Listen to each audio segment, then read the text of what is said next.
வந்து ரொம்ப டீப்பான சப்ஜெக்ட். அந்த அமைப்பை கூடணும், கூடி அங்க விவாதிக்கப்படணும். விவாதித்த பிறகு அவங்களுக்கு உண்டான சட்டம் மாறுது, சட்டத்தை மாற்ற முடியும். சட்டத்தை வந்து ஆல்டர்னேட் பண்ணுறது பண்ணி அவங்க உண்டான சட்டத்தை அவங்க ஏற்றிக்கலாம். இது வரைக்கும் அந்த சட்டத்தை வந்து அந்த அமைப்பு கூட்டப்படும். ஒண்ணு. ரெண்டாவது பார்த்தீங்கன்னாக்கா, அதாவது வந்து அந்த இந்த அரசு வந்து எந்த அரசு, ஒன்றிய அரசு எவ்வளவு பெரிய மோசமான அரசு என்பதை அதை நம்ம எல்லாம் விடுதலை சட்டம் பேசல. அவங்க கட்சிக்குள்ள இருக்கிற அவங்க கட்சிக்குள்ள இருக்க பிஜேபி கட்சியுடைய ஒரு மூத்த தலைவர் தான் அவர் வந்து என்ன சொல்றாருனாக்கா, அந்த அவர் பேர் வந்து பசவாய் பொம்மை, உங்களுக்கு தெரியும் நினைக்கிறேன். அவர் தான் வந்து இந்த சுகாதாரத்துறையினுடைய அந்த ஒரு மெம்பர் சட்டத்து லெவலில் இருக்கக்கூடிய அவர் ஒரு அதிகாரி மிக்க பாதை இருக்கார். அவர் சொல்றார், இந்த ஜனநாயகத்தை படுகொலை செய்கிறார்கள். யாரு? மோடியும் அமித்ஷாவும் ஜனநாயகத்தை படுகொலை செய்கிறார்கள். இது தொழிலாளருக்கு மிக ஆபத்தான ஒரு சட்டத்தை ஏற்றுகிறார்கள். அவர் பகிரங்கமாக எப்போ ரொம்ப நாளைக்கு முடித்துள்ளார். அதாவது 2025 மார்ச் மாதம் அவர் அறிக்கை விட்டுட்டார். இப்படி என்னதான் நீங்க வந்து அவங்க கட்சிக்குள்ளேயே என்னதான் மிக சலசலப்பு வந்தா கூட அவங்க அதெல்லாம் கண்டிக்கவே மாட்டாங்க. ஆனால் நம்முடைய எப்படி விவசாயிகள் சுமார் 2 ஆண்டு காலங்கள் தொடர்ந்து அங்க டெல்லியை முற்றுகையிட்டு போராடார்களோ அதே போல் நம் தொடர்களும் தொடர்ந்து போராட மட்டுமே இதற்கு வந்து மிகப்பெரிய ஒரு வெற்றி கிடைக்கும், கண்டிப்பா கிடைக்கும். இதோட நம்ம கூடணும் பேசணும்னு சொன்னா நம்ம வந்து போயிடக்கூடாது. அதே போல பார்த்தீங்கன்னா இந்த சட்டத்தை இளமப்படுத்துன்னு சொல்லி ஒரு விவாதத்தை அவங்க வைக்கிறாங்க. எப்படி சொன்னாக்கா, அதுல 1400 பிரிவுகள் இருக்காங்க. மொத்தம் தொழிலாளர் சட்டத்தில் 1400 பிரிவுகள் இருக்கு. அந்த 1400 பிரிவுகளை வெறும் 350 பிரிவுகளா நாங்க சுருக்கிட்டோம். முட்டாள், நீ 350 பிரிவுகளை சுருக்கல, மக்களுடைய தொழிலாளருடைய வாழ்க்கை தரத்தை வாழ்க்கையை சுருக்கி இருக்கின்றதா அர்த்தம். வெறும் 350 பிரிவுகளை சுருக்கிட்டாங்க. அதனால வந்து அதை அவங்க ஃபாலோ பண்றது ஈஸியா, அது மட்டும் பரவாயில்ல. சரி, இதை 2020 நடைமுறை விவாதம் படுத்துக்க, நவம்பர் மாசம் நடைமுறைக்கு கொண்டாந்துட்ட. சரி, அதுக்காக அந்த ஆணையங்களை அமைச்சிங்களா? தொழிலாளர்களுக்கு உண்டான ஆணையத்தை அமைச்சிங்களா? ஒரு சேர்த்து அமைக்கலாம். அதுக்கு முன்னாடி இப்ப அந்த ஆணையம் இருக்கு. அந்த ஆணையத்துல வந்து தொழிலாளர்களுக்கு வந்து போய் முறையிடலாம். இதுக்கு அமைக்கல, ஆணையத்தை அமைக்கல. இப்ப பார்த்தீங்கன்னாக்கா தொழிலாளருடைய இந்த வழக்குகள் நாடு முழுக்க பெருகி தொழிலாளர்களுக்கு வந்து மிகப்பெரிய என்ன சொல்றதுனாக்கா அவ்வளவு வழக்குகள் பெருகி இருக்கு. கூட்டுக்கு போறாங்க என்ன சொல்றாங்க பெருகி இருக்கு. அதுக்கு வந்து என்ன நடைமுறை என்பது இது வரைக்கும் தெரியல. இது வரைக்கும் அவங்களுக்கு என்ன மாதிரி வந்து நடைமுறை இந்த சட்டத்துக்கு மூலம் நம்ம செய்ய போறோம்ன்றத இது வரைக்கும் அந்த தொழிலாளருக்கு தொழில். அது போல பாத்தீங்கன்னாக்கா குறிப்பா கடைசியா இந்த தொழிலாளர் அந்த என்னென்ன மாதிரியான பாதிப்புகள் மட்டும் நான் சுருக்கி சொல்லிடுறேன். சட்ட தொகுப்புகளாக இந்த 44 சட்ட தொகுப்புகளை வெறும் 4 தொகுப்புகளா வந்து சுருக்கிட்டாங்க. அதை நான் சுருக்கிறதுனால இப்ப தொழிலாளர்களுக்கு என்ன மாதிரியான பாதிப்புகள், இந்த பாதிப்புகள் வந்து தொழிலாளர்களை பாதுகாக்க வேண்டிய கடமை நம்முடைய ஜனநாயக முற்போக்கு சக்திகளுக்கு இருக்கு, நம்முடைய கடமை. ஆனால் இந்த நாட்டினுடைய முதுகெலும்பு என்று சொல்லக்கூடிய தொழிலாளர்கள் தான் இந்த நாட்டினுடைய முதுகெலும்பு. விவசாயத்தினுடைய மக்கள் தொழிலாளர்கள் தான். அவர்களுக்கு இந்த மிகப்பெரிய ஒரு பாதிப்பை இந்த பாதித்த இந்த ஒன்றிய அரசு நிகழ்த்திருக்கிறது. அது எப்ப நிகழ்த்திருக்குன்னு சொல்ல போனாக்கா 2019 இதுக்கு உண்டான சட்ட வரிய ரெடி பண்ணிட்டாங்க. 2020 மாபெரும் கொரோனா தொற்று, மக்கள் வந்து வீட்டை விட்டு வரல. அது மட்டும் இல்லை, வேளாண்மை சட்டம் மிகப்பெரிய ஒரு போராட்டம் வச்சுட்டு இருக்கு. அது மட்டும் அந்த 2020 இவ்வளவு பெரிய நாடு வந்து மிகப்பெரிய ஒரு இன்னல் இந்த மோடி அரசு கொண்டு போய் சேர்த்துள்ளது. அப்பொழுது அது மட்டும்தான் சிஏனும் அப்ப கூட சேர்ந்துச்சு. அப்போ நம்முடைய அனைத்து எதிர்கட்சிகளுமே பார்லிமெண்ட் நாடாளுமன்றத்திலிருந்து வெளிநடப்பு செய்துட்டு பைகாட் பண்ணிட்டாங்க. தொடர்ந்து பைகாட் பண்ணாங்க. அந்த பைகாட் பண்ணவர்கள் அந்த யாருக்கு திருட்டுத்தனமாக திருடனை போல் இந்த சட்டத்தை நடைமுறைப்படுத்தியது மோடி அரசு. திருடனை போல் சட்டம், அதாவது இந்த சட்டத்தை பற்றி விவாதிக்கவே இல்லை, ஒரு விவாதம் பண்ணல. ஒரு சட்டமன்றமும் நாடாளுமன்றம் மக்களுக்கு ஆகக்கூடிய ஒரு சட்டத்தை ஏற்றி அந்த சட்டத்தை எதிர்கட்சிகளை விவாதத்துக்கு உட்பட்டு அந்த விவாதத்தின் அடிப்படையில் ஒரு சட்டத்தை ஜனநாயக முறைப்படி அந்த சட்டத்தை நிறைவேற்றப்பட வேண்டும்.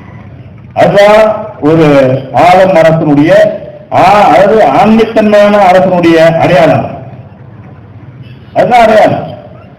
உங்களுக்கு சின்ன குறிப்பு ஒரு 2023 ஆண்டு ஏப்ரல் 23 நம்முடைய சட்டமன்றம் ஒரு மிகப்பெரிய ஒரு நிகழ்வு நடந்தது. என்னன்னு கேட்டாக்கா, நம்முடைய அப்போ நம்ம ஒரு தொழில்துறை அமைச்சராக இருந்த மாண்புமிகு அமைச்சர் அண்ணன் தங்கம் தென்னரசு அவர்கள் ஒரு பில் பாஸ் பண்றார். பில் தான் தமிழ்நாட்டில் நடந்தது 2023. அது தெரியாது. என்னன்னாக்கா 8 மணி நேரம் வேலைய தமிழ்நாட்டிலையும் 12 மணி நேரம் ஆக்குறோம் சொல்லி அந்த பில் பாஸ் ஆச்சு. அந்த அவர் அந்த பில்லை அறிமுகப்படுத்துவார். அறிமுகப்படுத்திய அடுத்த கணமே விடுதலை சிறுத்தைகளும் இடதுசாரிகளும் இருந்து அங்க கண்டன கோடு எழுப்பணும். எங்க இது மாதிரி ரோட்ல கிடையாது, சட்டமன்றத்துக்குள்ள 8 எம்எல்ஏ இடதுசாரி எம்எல்ஏவும் விடுதலை சிறுத்தை எம்எல்ஏ அதாவது கண்டன கோடு எழுப்பணும். அங்கேயே இந்த சட்டத்தை அறிமுக நிலையிலேயே நாங்கள் எதிர்க்கிறோம் என்று துணிச்சலாக சொன்னவர்கள் இடதுசாரி விடுதலை சிறுத்தை கட்சி சொன்னோம். அது மட்டும் இல்ல, நம்முடைய பேரவைத் தலைவர் சொல்றார், நாங்க சபை நடத்தவில்லை, இதை அறிமுக நிலையிலே நாங்கள் எதிர்க்கிறோம் சொன்னோம். நடத்தவில்லை. நாங்க எத்தனை பேர்? 8 பேர் தான் நடத்தவில்லையே. அது மட்டும் நம்முடைய பேரவைத் தலைவர் கேட்க சொல்றார், தயவு செய்து நீங்க உட்கார்ந்து, நாங்க உட்கார மாட்டோம், நாங்க இந்த சபையிலிருந்து வெளிநடப்பு செய்கிறோம் என்று சொன்னவர்கள் இடதுசாரிகள் சாதிகள் விடுதலை சிறுத்தைகள் யோசித்து பாருங்க. கூட்டணி தான் இருக்கும், வெளியே இல்லை, குழிக்குள்ள இருக்கும். குடைக்குள்ள இருந்து இருக்கக்கூடிய அந்த பில்லு, அந்த நெஞ்சுரம் கொண்டவர்கள் தான் நம்முடைய இடதுசாரிகள். தெரிஞ்சுக்கணும். இருக்கிற சொல்ல வரனாக்கா இங்க நடந்த சொன்னாத்தான் நடந்தது, சும்மா இது மாதிரி ஜனநாயக சக்திகள் சட்டமன்றத்துறையும் நாடாளுமன்றத்துறையும் நுழைய வேண்டும் என்று சொன்னால் மக்களுடைய அடிப்படை பிரச்சனைகளை எடுத்து அதில் இருக்கக்கூடியவர்கள் தட்டி கேட்கக்கூடியவர்கள் நம்ம தான், வேற யாரும் கிடையாது. நம்ம தான். நம்ம எப்பொழுதும் அதானிக்கு அம்பானிக்கு இங்க சொம்புட்டு கூட கிடையாது கிடையாது. நம்முடைய தலைவர் அவர்கள் அவருடைய ஆணைப்படி இன்னைக்கு தமிழ்நாடு முழுவதும் அதாவது இடதுசாரிகளுடன் நம்முடைய விடுதலை சேர்ந்து இந்த ஆர்ப்பாட்டத்தை மிக சிறப்பாக நாடு முழுக்க ஒவ்வொரு மாவட்டத்தையும் கேட்டு இருந்தேன், எல்லாத்தையும் மிக சிறப்பாக நடந்தது.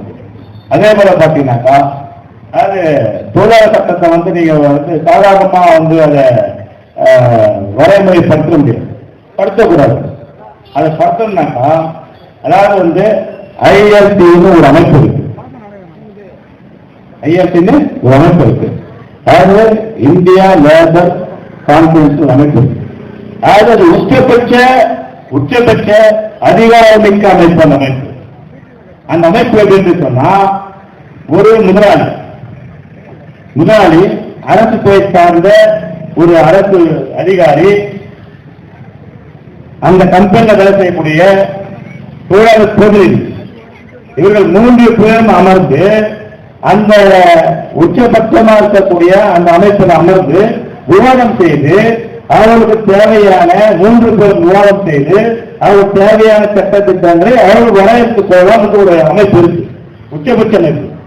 ஆனால் இந்த பாட அரசு பதவியேற்ற 2015 இன்று வரை ஒரு முறை கூட அந்த அமைப்பு கூட்டப்படவில்லை. சட்ட தொகுப்புகளாக இந்த 44 சட்ட தொகுப்புகளை வெறும் 4 தொகுப்புகளா சுருக்கிட்டார்.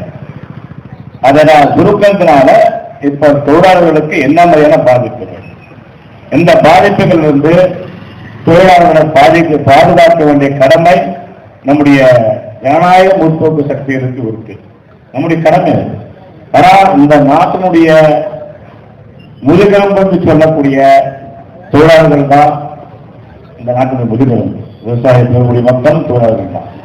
அவர்களுக்கு இந்த மிகப்பெரிய ஒரு பாதிப்பை இந்த ஒன்றிய அரசு நிகழ்த்திருக்கிறது. அது எப்ப நிகழ்த்திருக்குன்னு சொல்ல போனாக்கா 2019 இதுக்கு உண்டான சட்ட வரிய ரெடி பண்ணிட்டாங்க. 2020 மாபெரும் கொரோனா தொற்று, மக்கள் வீட்டை விட்டு வரல. அது மட்டும் இல்லை, வேளாண்மை சட்டம் மிகப்பெரிய ஒரு போராட்டம் வச்சுட்டு இருக்கு. அது மட்டும் அந்த 2020 இவ்வளவு பெரிய நாடு மிகப்பெரிய ஒரு இன்னல் இந்த மோடி அரசு கொண்டு போய் சேர்த்துள்ளது. அப்பொழுது அது மட்டும் இல்ல, சிஏனும் அப்ப கூட சேர்ந்துருச்சு. அப்போ நம்முடைய அனைத்து எதிர்கட்சிகளுமே பார்லிமெண்ட் நாடாளுமன்றத்திலிருந்து வெளிநடப்பு செய்துட்டு பைகாட் பண்ணிட்டாங்க. தொடர்ந்து பைகாட் பண்ணாங்க.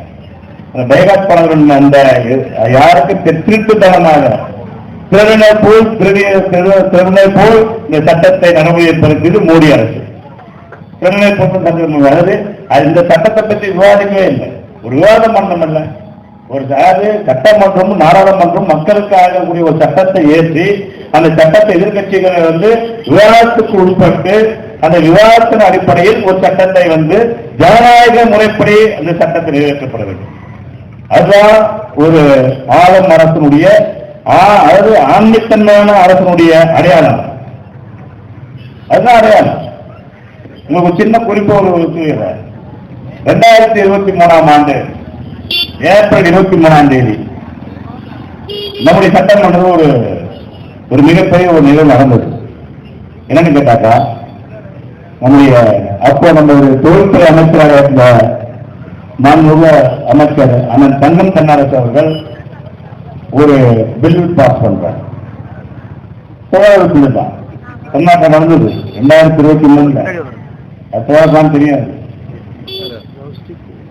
என்னடாக்கா 8 மணி நேரம் வேலையை தமிழ்நாட்டிலையும் 12 மணி நேரம் ஆக்குறோம் சொல்லி அந்த பில் பாஸ் ஆச்சு. அந்த இந்த பில்லை அறிமுகப்படுத்துவார். அறிமுகப்படுத்திய அடுத்த கணமே விடுதலை சிறுத்தைகளும் இடதுசாரிகளும் இருந்து அங்க கண்டன கோடு எழுப்பணும். எங்க இது மாதிரி ரோட்ல கிடையாது, சட்டமன்றத்துக்குள்ள 8 எம்எல்ஏ இடதுசாரி எம்எல்ஏவும் விடுதலை சிறுத்தை எம்எல்ஏ அதாவது கணக்கு எழுப்பணும். அங்கே இந்த சட்டத்தை அறிமுக நிலையிலேயே நாங்கள் எதிர்க்கிறோம் என்று துணிச்சலாக சொன்னவர்கள் இடதுசாரி விடுதலை சிறுத்தை கட்சி சொன்னோம். அது மட்டும் இல்ல, நம்முடைய பேரவைத் தலைவர் சொல்றார், நாங்கள் சபை நடத்தவில்லை, இதை அறிமுக நிலையிலேயே நாங்கள் எதிர்க்கிறோம் சொன்னோம். நடத்தவில்லை. நாங்கள் எத்தனை பேர் 8 பேர் தான் நடத்தவில்லையே. அது மட்டும் நம்முடைய பேரவைத் தலைவர் கேட்க சொல்றார், தயவு செய்து நீங்க உட்கார்ந்து, நாங்க உட்கார மாட்டோம், நாங்க இந்த சபையிலிருந்து வெளிநடப்பு செய்கிறோம் என்று சொன்னவர்கள் இடதுசாரிகள் சாதிகள் விடுதலை சிறுத்தைகள் யோசித்து பாருங்க. கூட்டணி தான் இருக்கும், வெளியே இல்லை, குழிக்குள்ள இருக்கும். குடைக்குள்ள இருந்து இருக்கக்கூடிய அந்த வில்லு, அந்த நெஞ்சுரம் கொண்டவர்கள் தான் நம்முடைய இடதுசாரி தெரிஞ்சுக்கணும். இருக்கிற சொல்ல வரனாக்கா இங்க நடந்த சொன்னாட்டம் நடந்தது சும்மா. இது மாதிரி ஜனநாயக சக்திகள் சட்டமன்றத்துறையும் நாடாளுமன்றத்துறையும் நுழைய வேண்டும் என்று சொன்னால் மக்களுடைய அடிப்படை பிரச்சனைகளை எடுத்து அதில் இருக்கக்கூடியவர்கள் தட்டி கேட்கக்கூடியவர்கள் நம்ம தான், வேற யாரும் கிடையாது. நம்ம தான். நம்ம எப்பொழுதும் அதானிக்கு அம்பானிக்கு இங்க சொம்புக்கு கூட கிடையாது கிடையாது.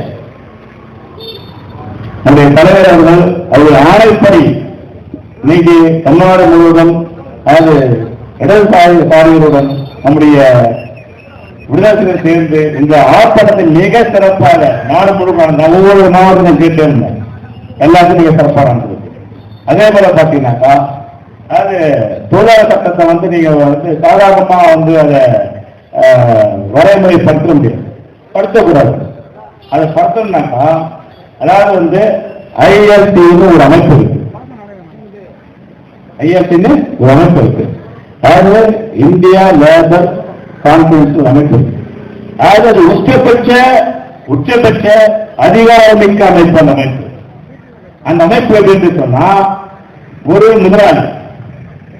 முதலாளி அரசு துறை சார்ந்த ஒரு அரசு அதிகாரி, அந்த கம்பெனியில் வேலை செய்யக்கூடிய தொழிலாளர் பிரதிநிதி, இவர்கள் 3 பேரும் அமர்ந்து அந்த உச்சபட்சமா இருக்கக்கூடிய அந்த அமைப்பில் அமர்ந்து விவாதம் செய்து, அவர்களுக்கு தேவையான 3 பேர் விவாதம் செய்து அவர்களுக்கு தேவையான சட்ட திட்டங்களை அவர்கள் வரையறுத்து கொள்ளலாம் ஒரு அமைப்பு இருக்கு, உச்சபட்ச அமைப்பு. ஆனால் இந்த பாட அரசு பதவியேற்ற 2015 இன்று வரை ஒரு முறை கூட அந்த அமைப்பு கூட்டப்படவில்லை.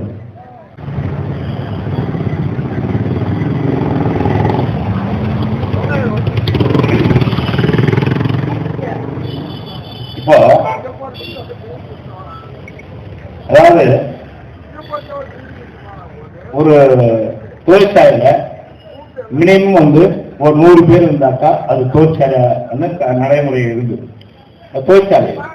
இப்ப அந்த 300 தொழிலாளர்களாக இருக்கிற நடைமுறை மாற்றாங்க. 300 பேர் தான் தொழிற்சாலையா. நம்முடைய தோழர் சொன்ன மாதிரி அவங்க இந்த பெண்களுக்கு உண்டான அந்த முறுக்கு சொல்ற விஷயத்தை அந்த கடை சின்ன சிறு குறு இதை சொன்னாங்க தோழர். ஆனா ஒரு தொழிற்சாலையை முன்னாடி 100 பேர் இருந்தாலே அந்த தொழிற்சாலையை அந்த தொழிலாளர்களுக்கு சிஐபி பிடிக்கணும், அவங்களோட அனைத்து பாதுகாப்பும் அந்த தொழிற்சாலை தரணும். ஆனா இப்ப எப்படின்னா அது 300 பேரா, 300 பேருக்கு மேல இருந்தாதான் அது தொழிற்சாலை. அப்ப அதுக்குள்ள இருக்க அனைத்து தொழிலாளர்களுக்குமே அவருடைய பயங்கர ஒரு தொழில் பாதுகாப்பு என்பது ஒரு கேள்விக்குறியா மாறி இருக்கு. அது மட்டும் இந்த தொடர்ந்து இந்த சட்டத்தின் பிரகாரம் இவங்க அடுத்த விதமான எந்த விதமான நடைமுறையில் இருக்கிற அந்த விசாரணை இல்லாம அவங்களை வேலையை விட்டு வெளியே அனுப்பலாம். ஏன்னா தொடர்பு எந்த விசாரணை பண்ண தேவையா, விசாரணை இல்லாம வேலையை விட்டு வெளியே அனுப்பலாம். என்ன அதாவது அது மட்டும் இல்லாம முதலாளிகளுக்கு சர்வ அதிகாரம் தலைமுறை இப்படி ஒரு சட்டத்தை எழுதிட்டாங்க. அதே போல பார்த்தீங்கன்னா நம்ம வேலை நிறுத்தம் செய்வாங்க, கம்பெனி ஸ்ட்ரைக் பண்ணுவாங்க. ஸ்ட்ரைக் பண்ணனாக்கா இப்ப ஸ்ட்ரைக் பண்ணாத ஸ்ட்ரைக்லாம் பண்ண முடியாது. நீ தொழிற்சாலை அமைக்கினாலே அந்த தொழிற்சாலையில 51% பேர் நீ உறுப்பினராக கொடுக்கணும். 1000 பேர் வேலை செய்யறாங்கக்கா, 51% பேர் அவங்க உறுப்பினராக இருக்கணும். உறுப்பினர் இருந்தா மட்டும்தான் அவங்க தொழிற்சாலை சொன்ன மாதிரி நம்ம சிறப்பு கொடியை அங்க ஏற்ற முடியும். அதெல்லாம் ஏற்ற முடியாது, எந்த தொழிற்சங்கமும் அங்க ஆரம்பிக்க முடியாது. இது எவ்வளவு பெரிய ஒரு யாருக்கு செய்யற இந்த வேலை இது கார்பரேட்டுக்கு செய்யக்கூடிய வேலை. இது கார்பரேட்டுக்கு செய்து அவங்களை எப்படின்னா தொழிலாளர்களை அவங்க ஒரு பாதுகாப்பற்ற ஒரு சூழலை உண்டாக்கி இருக்கு இந்த அரசு. கண்டிப்பா இந்த அரசு கொண்டாடுற சட்டத்தை திரும்ப பெறும் வகையில் நம்ம தொடர்ந்து போராடி தொழிலாளருக்கு பாதுகாப்பாக இருப்போம் என்று சொல்லி நன்றி பாராட்டுகிறேன். நன்றி, வணக்கம்.